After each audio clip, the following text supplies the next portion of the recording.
Hello, my name is Michael Harkey. I am the moderator of this movie, The Board's Role in Cybersecurity. In the interest of time, let me dive right into introducing our moderator, Dan Hadaway, who has been working with small banks since the year 2001. When Dan provided his first board awareness training session to a de novo bank's board of directors. Dan?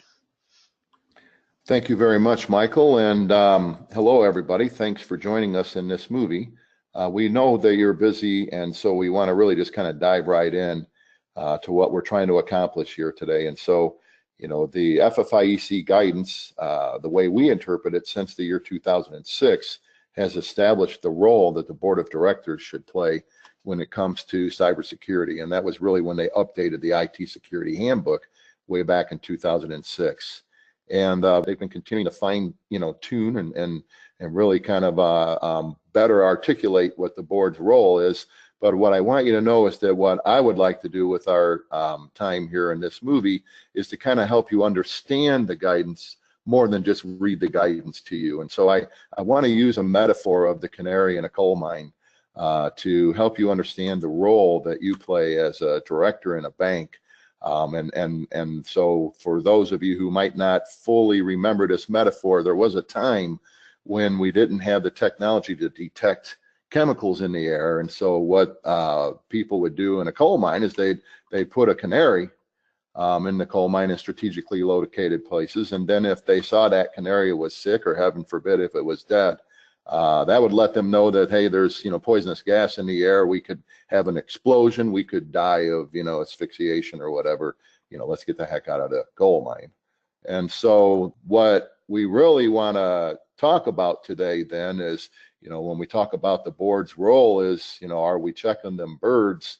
When we talk about the top risks that your bank is facing, and what really we want to do is we want to let you know that we're going to go over 7 risks that are based on an article that I write every year for my information security officers to help them kind of get a feel for how they compare to other banks that are struggling, against cyber security problems. And so from your perspective, really, when we talk about the top risks, we're basically saying, hey, what can make those canaries sick?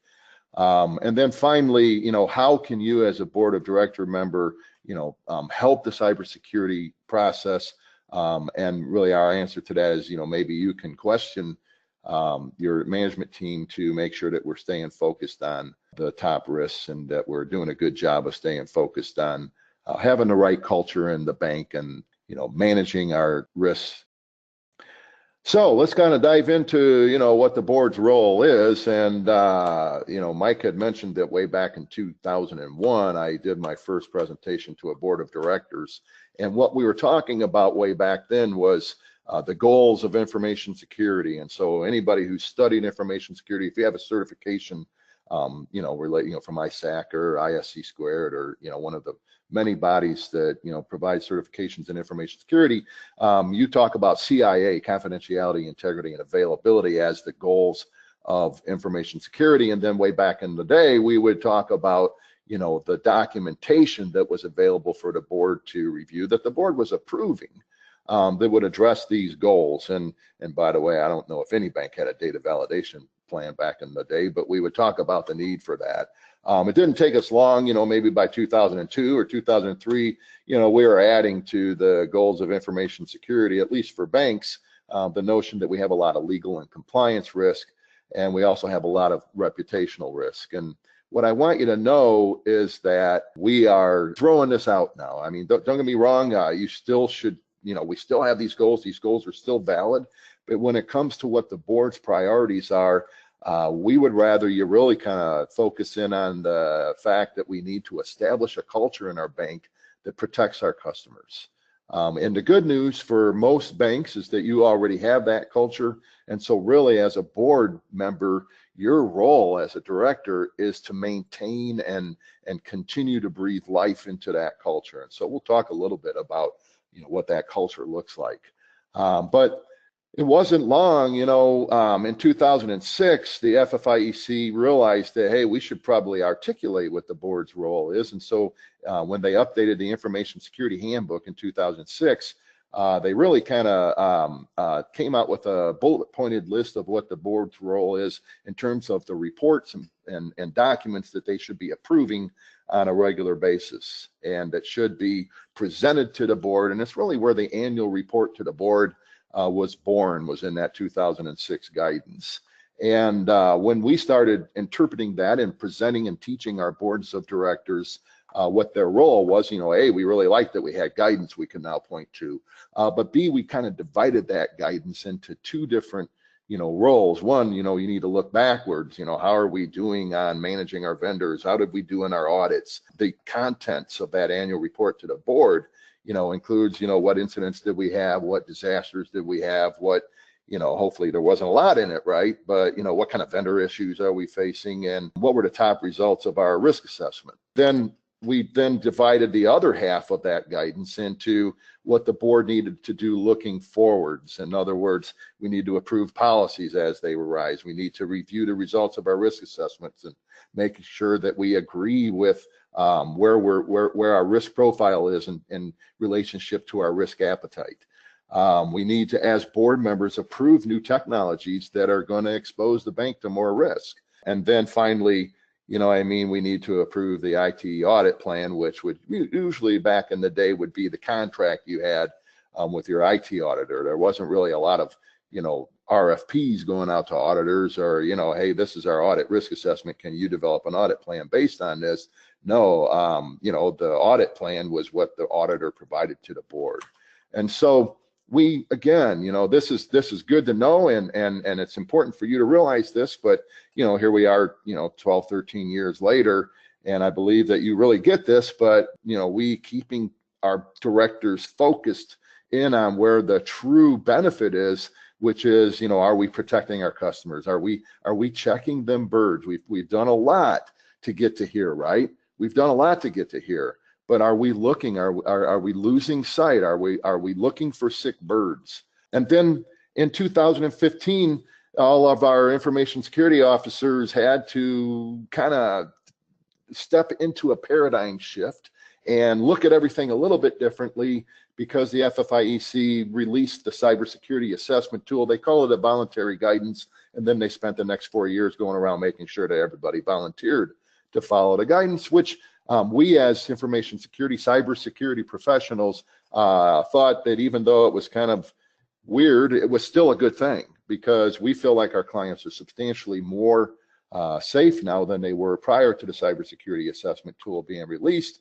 But you, as a board member, had a role to play. They spelled out a 5-step process that you had to go through, and then once a year, you're supposed to update your cybersecurity risk appetite statement, which at least gave us an FFIEC suggested method of establishing what our risk appetite is based on inherent risk and residual risk. The proverbial maturity levels is really the residual risk side of that cybersecurity risk appetite statement. But ultimately, if you're thinking, well, what is that again? It's something your ISO, your information security officer, leads you through on an annual basis. But don't worry if you don't remember exactly what it is, because your role is to ask the right questions of the information security officer when they do present some of the complicated stuff, which can sometimes be, the best question can sometimes be, all right, so how does this data flow diagram that you're saying you have to do help us protect our customers? And by asking the information security officer to articulate that, you are now establishing the dialogue that needs to be established to make sure that we're remembering what this is all about, which is protecting our customers, not the diagramming of how our data flows through the system. Your role is to make sure that we're checking for sick birds. Now, having said that, I very often had, when I first started taking that metaphorical approach to helping the board understand their role, had some regular questions that came back, which really kind of was best asked when one of the board members asked, well, speaking of, how do we tell whether the birds are sick? What should we be looking for with our management team? How can we tell whether we have sick birds just by asking questions of our management team? And so I reduced that down to 3 focus areas. If you're thinking, well, what kind of questions can I ask? Questions centered around audit readiness. How are we doing on our audits? Are our auditors having to ask a lot of follow-up questions, or are we giving them everything that they need when they first show up? How do we plan for our audits? Are we just doing what Infotech said they used to do in the old days? Are we just taking the auditors 3-year proposal, or are we actually developing an audit plan based on a risk assessment, that sort of thing? How does our audit process protect our customers? Likewise, awareness training. Are we encouraging our employees to come to management when they think they might have screwed up? Self-reporting is very, very important, and the culture for self-reporting is often established by the directors, not middle managers or branch managers. And so if an employee feels confident that they can walk into your branch manager's office and say, hey, I think I just handed out the wrong information to the wrong person when they called and asked for it, because I didn't ask out of wallet questions, or because I didn't properly know who they were. If our employees feel comfortable coming in and saying, I think I just clicked on a link that might have put malware on my computer, we have the culture that's going to help us respond to incidents quicker, better, and really will actually avoid incidents from occurring in the first place. And then, beyond this board awareness training that you're receiving by watching this movie, is your information security officer adequately notifying management of what their role is, the technical team of what their role is? Are we doing a good job of making sure that our vendors understand the type of information they're receiving and that they're required to protect that information? And then the hardest part, how are we making sure that our customers know their role in cybersecurity without frightening them? How do we enlighten, not frighten our customers? And then finally, and this is really kind of segue into my next section here, but are we managing these new risks? How are we doing against the top 7 risks that Dan Hadaway is presenting in that movie that you asked us to watch? Would be a good question that you ask in your next board meeting. And so metaphorically, what can make us sick in 2019? Now, we're talking about the majority of our audit clients and our managed security services. We watch bank networks. The majority of those clients are under $1 billion in size. So I want to make sure you realize that. But each year, we kind of get together, we talk to our clients, we look at our audit results, we look at what's going on in the real world, and we modify a top 7 risk list. And then I write an article about it in January. But the reason we started doing this is because when our information security officer clients started asking us to come in and present to their board, they usually, when it was, what should we talk about, beyond what your role is as articulated by the FFIEC, right? We usually would default to, well, what is everybody else facing? What are the risks that smaller community-based banks, primarily in Indiana, Illinois, Ohio, Kentucky, and Michigan, what are they faced with? And so this is our risk list for 2019. And one of the things I want you to know is that it starts with kind of a sarcastic remark by Dan, I have to admit. But Microsoft, in the 21st century, not only do we get to release software that's buggy and that doesn't work before we even sell it, but now we also get to announce when we refuse to fix it anymore. Okay, and so because of that, I've kind of sarcastically coined the phrase, this is Microsoft's next denial of service. It's not really a malicious attack by Microsoft, but what they're basically saying is that Windows 7 and Windows Server 2008 are being sunset. They're not going to support it anymore. They want you to upgrade to their newer operating systems so that they can focus all of their security development on those operating systems. And let's face it, it has been around for a long time. We've more than, in Microsoft's eyes at least, we've more than achieved our return on the investment we placed in these operating systems. They are going to stop their extended support a little less than a year from now. And so how is your bank doing against this? What is your bank doing to make sure that we don't have systems out there that are not being properly patched? If you haven't already started, now's the time to start. If your network engineering team has been talking about what we call a virtual desktop environment, right now might be a good time to invest in that, since you have to update all of your operating systems anyway. But be ready because hopefully we're doing a better job this year than we have in previous years, or the previous times that Microsoft retired their operating systems. But no, and remember that you were getting audit findings a year, 2 years after these operating systems were sunset, because you had vendors that were still needing to update their operating systems. And so let's let your information security officers are trying to get their arms around that. They're trying to get out ahead of that. The second big risk is targeted attacks. This is a risk that has been on our risk list for quite a while. We're getting more and more frightened by it now. Again, we feel like the bad guys are realizing that banks are hardened, so now they're going after your customers, and they're succeeding. And I'm not just talking about your corporate account customers now. We're talking about your commercial, not your commercial, but your retail customers, the people that might have a lot of money in their account because they've worked their whole life to save that money, and for some reason it is now available over the internet. And I feel like we should blame the bad guys, but I've heard somebody say in the past, I can't blame them. Look how much money they can make. They're making more money than the good guys, is what I hear people saying from time to time. And so one of the things that they're doing, the third big risk is, malware's great grandchildren. This has been on the list since we first compiled it. I mean, when I went into, maybe not the great grandchildren, but when I went in to present it at De Novo Bank in the year 2001, we talked about viruses as being one of the top risks. I don't remember that specifically. I just know we did because we've been talking about it since we started our company in the year 2000. We've been talking about it since, the early 1990s when we first started doing risk assessments. And now it's deploying all of the same technologies that we're, trying to deploy in our bank: big data, artificial intelligence, machine learning, et cetera, et cetera. And so because of that, one of the big trends that banks are facing right now is really taking their patch management system to the next level. And really, if you want to have a good non-technical explanation of what we mean by vulnerability management, go out to my.infotex.com/patches, and it uses the metaphor of bought a brand new car and now you got a recall on it, right? And so unfortunately, there's a lot more recalls in the application world than there is in the auto world. But the metaphor works pretty well to help understand what's going on with patch management. Now, patch management, we're learning, is not good enough. We need to have testing. We need to have a policy that requires, what do we do with the results of those tests?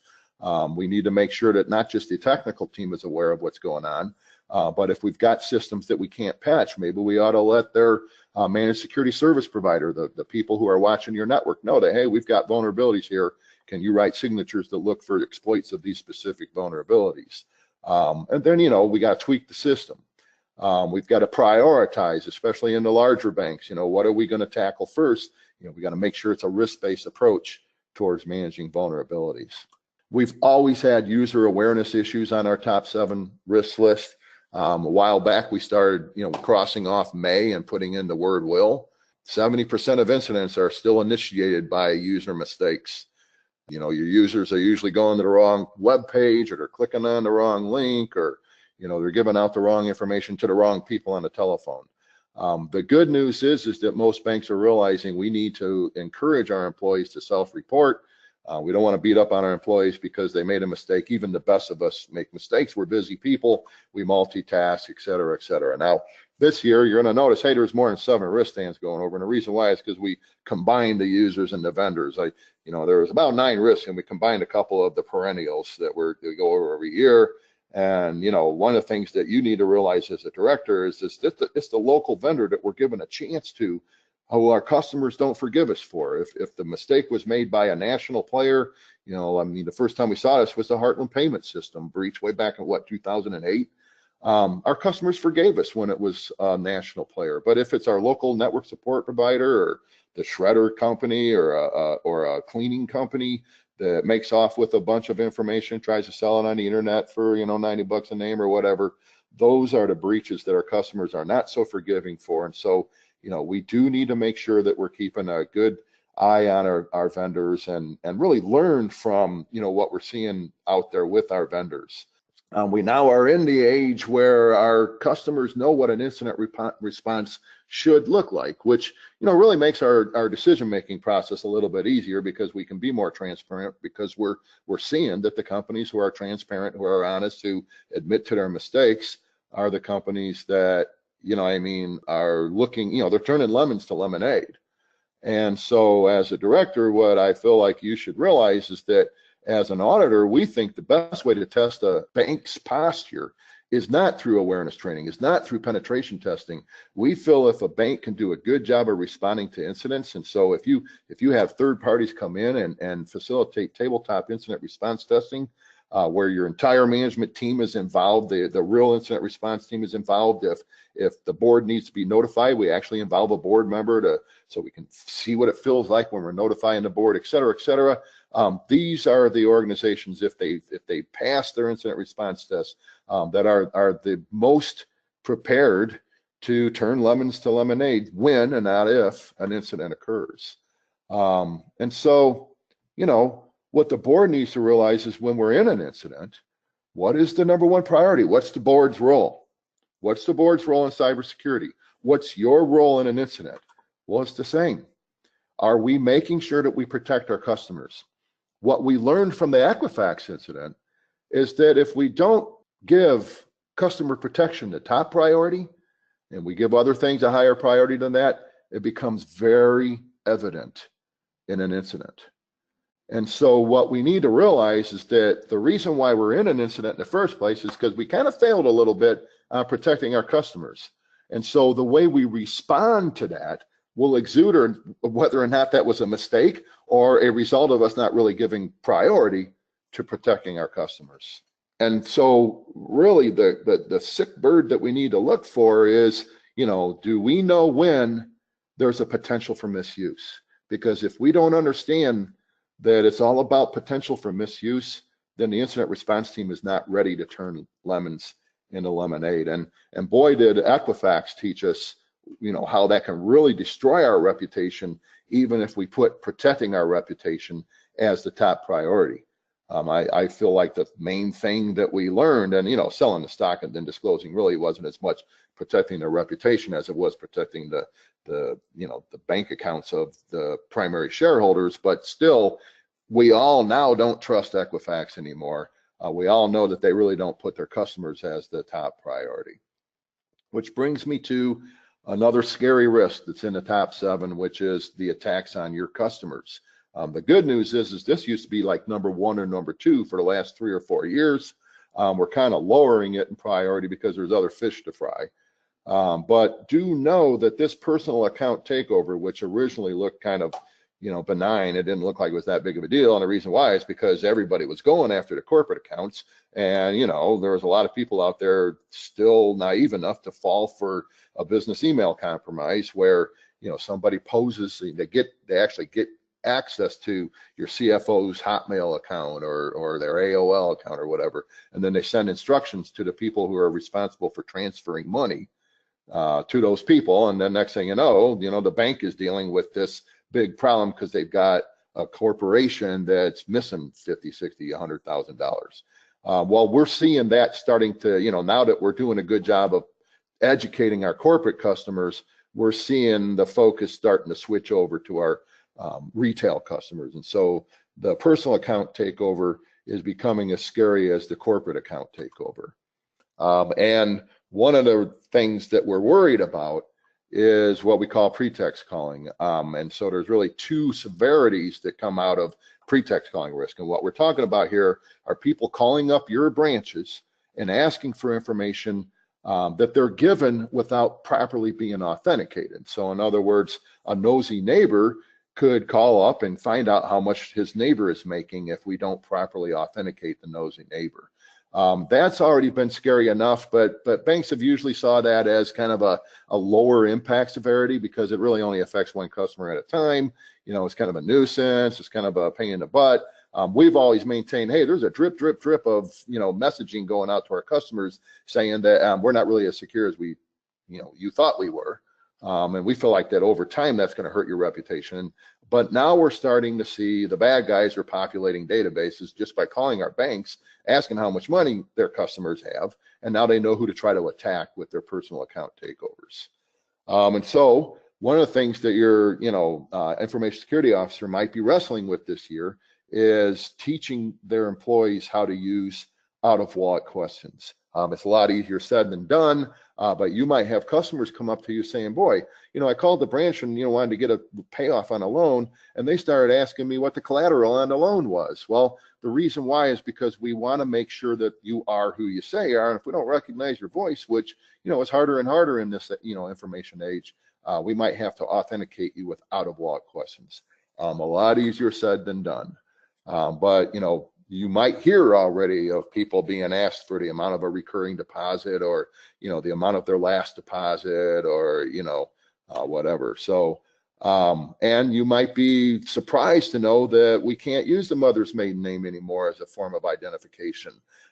We can't use the last four of a social security number or an account number, because you can find an account number on a check, or you can find it in the mail, or you can find it, by calling a bank and asking for it, unfortunately.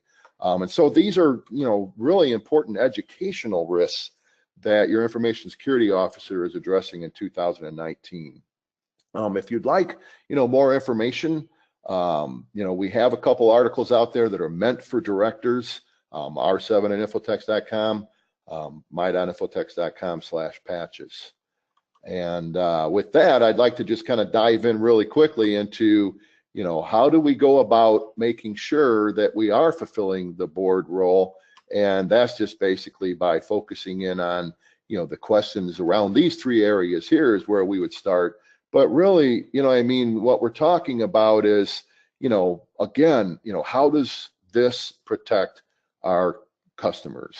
And so anytime you're at a meeting where somebody presents a technical report, and you're at a loss, and maybe it's your turn to ask the question or whatever, it's so easy to say, well, how does this actually connect back to the protection of our customers? I mean, we can ask questions specifically about these three areas, but when in doubt, how do we protect our customers? And so, Michael, were there any questions that came in during that presentation? No, there were not. Okay, great. For more information, please read Dan's article about the top 7 risks at r7.infotex.com. Great information as always. Thanks, Dan. Thanks, Sophia. And thank you all for joining us today. When you view an Infotex webinar or movie, you do so with 4 caveats. First, you're agreeing to the terms posted at the web page listed on this slide. Second, our lawyers want you to know that what Infotex presents is often time-dated or about new trends, regulations, or guidance, and therefore we cannot provide this material with any warranty whatsoever. Thirdly, material provided with Infotex webinars and movies is copyrighted. You keep the copyright to material customized to your organization, but Infotex reserves the right to use the material in other engagements and boilerplates. See our transfer of copyright agreement at the webpage listed in this slide.